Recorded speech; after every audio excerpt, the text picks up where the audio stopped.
Good morning, world. How you doing? I'm back out here with this, and it looks like it's going to have to be modified straight out of the packet. So what's unusual about that? Yo, welcome back to Garage Kei. I'm back out here working with this F6A twin cam engine from an Alto works. And yeah, things are just, I mean, what do you expect when the world's worst mechanic has worked on it before you did? I took the spark plugs out. The Pentaton did its job. They came out wet with, even at the end with Pentaton, so it did get in there beautifully. It worked. They came out. I guess now's the time to remove the distributor. Oh, by the way, I found my 14mm socket that I was looking for. Guess where it was?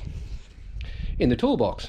Wonderful. Where it should be, of course. So yeah, got to get all the turbo stuff off, the distributor off. I don't know how to get this off. I've never done it before. So, I mean, the bolts are obviously in the same spot as I'm used to, but I've never actually, like, I don't know how to get the fuel rail off. You can barely see it in there. There's one bolt there. That's for the regulator. Oh, here we go. Down in there. That's one, and oh, there, wow. See that bolt down there? I've got to somehow get that off to get the fuel rail out. I'm not sure how you're supposed to do that when it's in the car. This line is, I don't like this. Look at the path that hose takes. All the way down there, like why? Like there's hot water right here. Why didn't they just go to here? That would have made so much more sense. They go from there all the way through the engine, up and around, and then over to there, or go from here to there. Like they could have just gone straight underneath the distributor and then to here. That would have been easier for maintenance as well, because it's right here, right in front of the engine. You could have quite easily done that. They could have made this just a little bit longer, right? Like this block, a little bit longer, put two ports in it, and then had these two ports going to it. But why make it go all the way around there over to there? Don't understand. Could have put these two sensors up the top here and then put the two ports there. Can we just like, oh, horrible. Ugh, hit my thumb on there. Oh, why are they so tight? Okay, get them out, then we can remove the distributor. I want to answer the age-old question, and that is, can you put a cappuccino distributor on this engine? This is just these guys can come out here. 1, 2, 3, 4, then that comes off, right? It's a fancy little guard, isn't it? That's to stop it getting wet. And you don't want water to go onto your distributor, otherwise it won't work anymore. Is this going to rotate for me? No, it's not. It doesn't want to rotate, so I'm going to have to hit that with a dead blow hammer.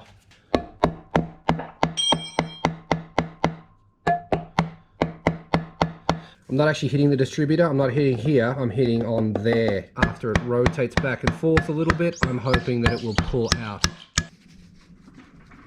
But that's going to be a no. So that should just pull out, but it's not going to.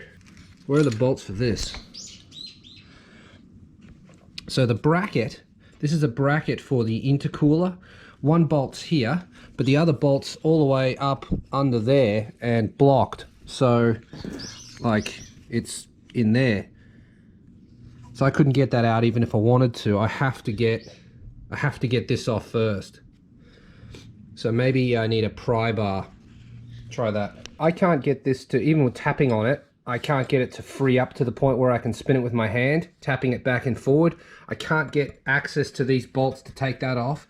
So I'm just going to take a break from that and remove the turbo. Well, start removing the turbo. Until I get to a point where I can't do anything here, then I'll move on to something else. That can get off of there. Took the liberty of cracking these earlier. This whole engine basically took a bath in penetrating oil, so there shouldn't be any tight bolts on it. Next one's got to be this one. It's always a good idea to put a ton of penetrating oil on this. Give it a half turn and then turn it back up. Half turn, turn it back up, and then get it to move quite a bit. Keep drowning it in penetrating oil, then leave it, because this particular one loves to snap off. So does that one and that one actually, but this is the main one that snaps from my experience. Often you'll buy an exhaust manifold and that bolt will be snapped off. Penetrating oil worked really well because these weren't tight, like I gave them a jolt and they came straight out. So yep. Are they wet? No, look at that, completely dry, which means the penetrating oil didn't even get in there. So the penetrating oil didn't do its... Oh, that one's wet. There you go, that one worked. That one didn't. Okay, and that comes off. This is trash anyway, isn't it? Who's going to want to buy that? It's rooted. Maybe in 15 years when there's none of these left, someone will want one. Won't be that one. Right, these ones, oh wow. Okay. Oh. Oh yeah. Okay. So whoever put this together, I wonder if it came undone like that on its own. Might have done. They might not have had any clue. The engine's giving them trouble, so they just remove it from the car thinking it's rooted. But no, it's probably not. It's probably just the fact that they didn't do the bolts up properly in the first place. I need to be careful that this and the weight of this don't pull it down and damage the oil line that goes to here. So it might be a good idea to undo that bolt and not put pressure on the hard line that runs back there for oil feed. Should I crack these as well? Maybe try. These are normally the hardest bolts on the engine to get undone. So if these are loose, which they are not, yeah, so I won't even finish that sentence. Can I get this one undone? Yeah, this one's not tight. Always be aware that this stud goes into an oil gallery, so if this stud comes out, make sure you put some thread sealant on it. Well, I recommend liquid thread sealant, so that you don't get oil coming up the threads and leaking out. If you have an oil leak in this area and it's not coming out of here, chances are it's that. Ask me how I know. Carry truck did it. Okay, so I don't need to get that off, but it would make life easier if I did, and I kind of want to. So let's get this off of here, however, and then tackle these bolts here. I might do this and might do these back up again so that it's holding on to the turbo better. It's interesting, I just gave this a sharp jolt. All of them actually, they all came out very easily. I say that, but it has resistance still. If you look very carefully, you might be able to see that this bolt isn't straight, it's actually bent. Can you see it? It's not a straight bolt anymore. So I recommend not reusing these. The thread at the end of that's not very happy either. So yep, goodbye. Yeet.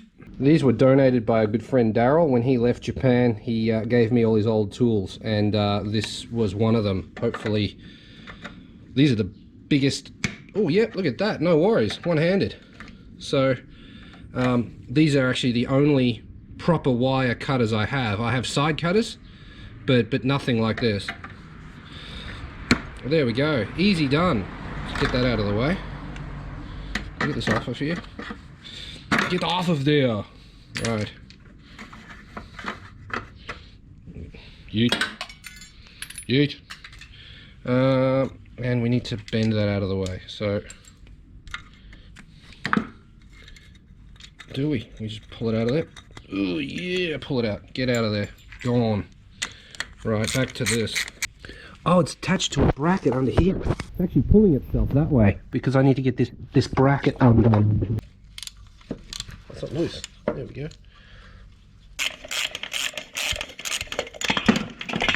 Oh, just take a dive.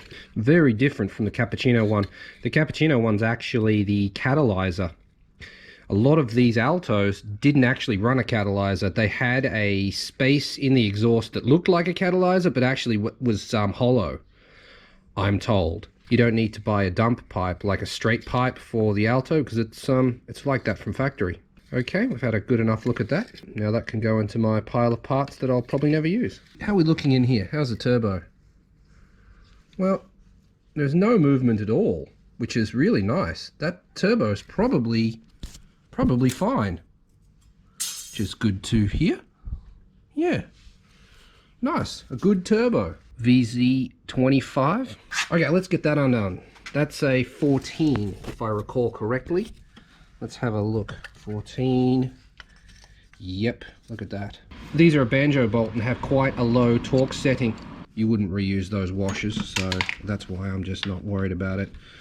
I would reuse the bolt because they're not going to stretch under the torque that you apply to them, but I would never reuse the washers. Hoodie cam. Oh wait. Before I do that, if I don't do the oil drain first, then I'm probably not going to enjoy this. So can we get that by hand? Just straight up Hercules this shit. Oh yeah, look at that. Oh, all right. Hey, stronger than I thought. I think hoodie cam's working pretty well. Okay, turbo is out. Right. There she is. Whoa, dropping horrible coolant all over myself. Blades. Okay. Oil drain goes down into here, into the sump, rather than using this spot here like the single cam turbo does. I actually prefer this location, but this is lower and it will flow faster, I think. Right, we have to get the exhaust manifold out. This uses an Allen key here and here. Undo those two, this will come off. Then this side is done for us. Okay, for those playing at home, these are a 6mm Allen key. I recommend using a straight Allen key, not a ball head one, to get the angles with. Like if this was in the car in a cappuccino, sometimes you kind of have to, but if you can get away with using a straight one, I would, because the round ones snap. People will argue with me about that, but that's just a fact. They snap. Also, if you have a long version of this, that's easier to pass this flange. This one is not very good. This is the one you might be tempted to use a ball head on, but I recommend not doing that. If you can get away with it. If you can. You might not. Hoodie cam. Now I'm about to do exactly what I said you shouldn't do, which is use the ball head style, which is this, to get the angle to go past this flange. This is never good.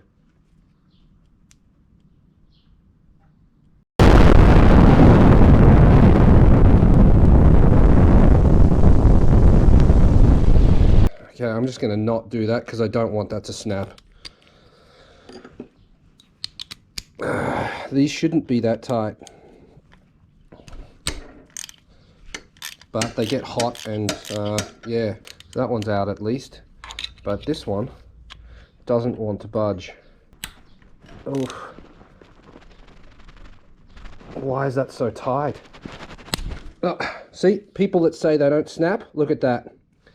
No, they never snap. I've never snapped one before. What is that? I've never snapped one in my life. I've had people argue with me on the internet about this. Never snapped one in my life. Well, there's one on camera that snapped. I've never snapped one in my life. And how much torque was I using? This. Just this. Like, I'm not a meat axe. I'm not that strong, but I was able to snap that. So yeah, Don't use ball heads if you can avoid it. I've never snapped one in my life. Now I'm gonna have a hard time getting the ball out of the actual head of the bolt. This is not going to be fun. Crap. Take my own advice, like, I knew that was gonna happen, I did it anyway, so I got myself to blame. I've never snapped one in my life. I got that out really easy with using a magnet, so that's a good point. But yeah, that's the ball head snapped right off. I've never snapped one in my life. So all the people that say that never happens, there it is, on camera. You saw it here first. Don't use these unless you absolutely have to, because they do snap. I've never snapped one in my life. Now I need to go buy another one. I was able to get this using, well, like this. I put a bar with a hole in it through there like that, loaded this in here like this, and pulled on it. This bent quite a bit before it cracked the bolt, but yep, that's how I did it. Now it's loose. All right, there she is, all rusty and horrible. Yuck. Ta-da! Yeah, I'm just undoing this intercooler bracket. Have to use a 10mm spanner. You can't use the ratchet spanner because it doesn't fit in there. So, fun.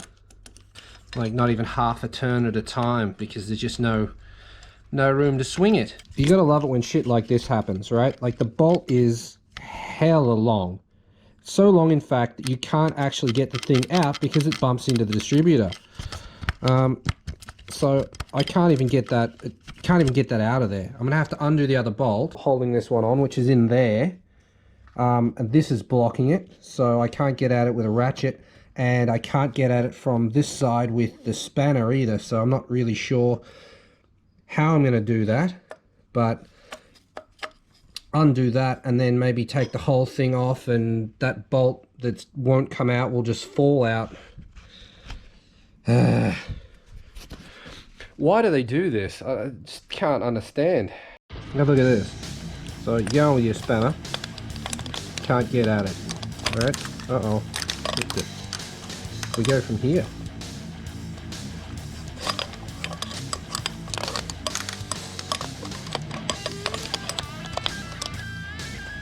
Like, there's just no way to get the spanner on there.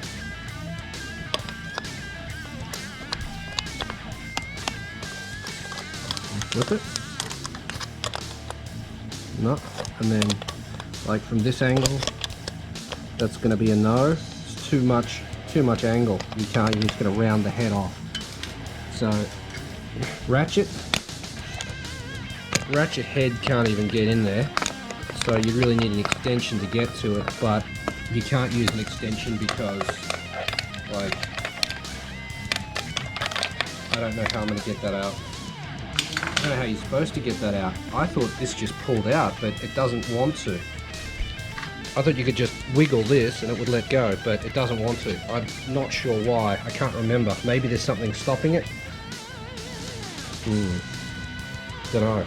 I was right. It does just pull out. You just have to be more brutal with it than I was willing to be in the start. So, yeah, you just basically hit that until it comes out.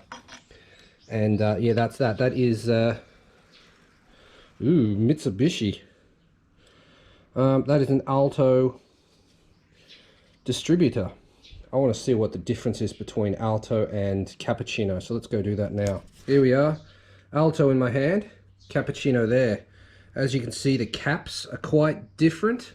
The shape of the actual unit is different. It's just generally different. The cable, albeit the same, the Alto is longer. See that? This is very short. This is much longer. How about general size? If we compare sort of sizes,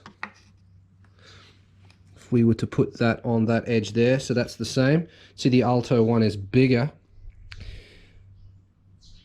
mainly because of this boss here. I wonder if you could use the Cappuccino one on an Alto. I think you probably could. I plan to do that, so yeah, there you go. Learn new things every day on Garage Kei. I mean, it's interesting. Once I managed to get this thing out by hitting this edge with the hammer, rubber hammer, mind you. Look how easily it comes out now. You just give it a wiggle, and out she goes.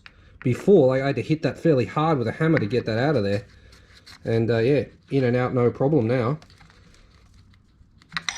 There you go. I guess the O-ring was just dried up and it was keeping it in there, but good. That's it. That's how you do that. Get the other bolts out. This one here, and that one there. And this boss area will come out. Still really don't know why I prefer using hand tools as opposed to using like a drill or whatever. No idea.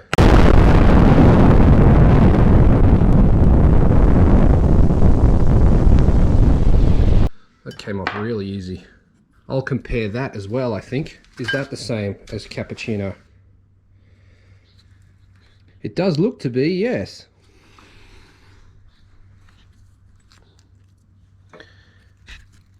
Yep, I would go out on a limb.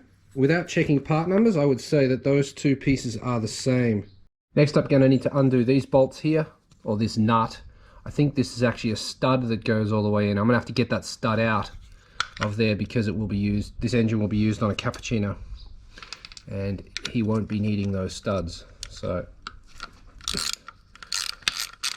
yep, that's just a nut. Bye.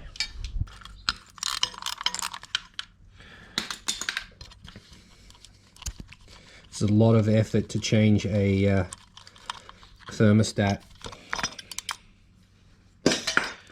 What on earth? Where did that just go from there to the... Why? What is the point of that? What is the point of that? Okay. Look at the state of this. Holy crap. That's just completely covered in crap. Probably a boost leak. Yuck. Oh, blech.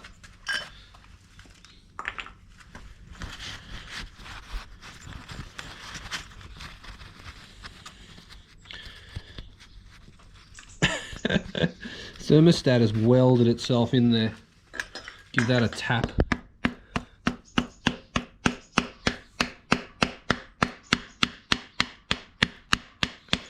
The thermostat has literally welded itself in there. Can we maybe use this? There we go. Okay, is it a Monster Sport or NTC 88 cc's? There you go. Just the regular one. Bye. This gasket, don't need that. All crusty. And yeah, that just slides off. Need to undo this and then undo this one if I can without destroying my fingers on something. It doesn't want to come out. Interesting thing to note, that air temp sensor and this water temp sensor are exactly the same part number. There we go. Got that out. Got that off. Look at this thing. Whoa, what the f***? What is that? Gunk. You. Alright. So we are going to have to get these. That's metal. Interesting. Bye. Gonna have to get those studs out. The way I'll do that is put two nuts on here and then lock the two nuts together by tightening one this way and loosening one the other way, and then I'll be able to undo those and put the cover on from a different engine. Okay, we're getting there. What's the next step? Take the intake manifold off, I guess. But we'll get that in the next episode. Thank you very much for watching all the way to the end. If you enjoyed it, hit the like button. If you'd like to see what happens next, press subscribe. Check out the Facebook groups. Check out the Instagrams. Check out the description. I will see you in the next episode. Later.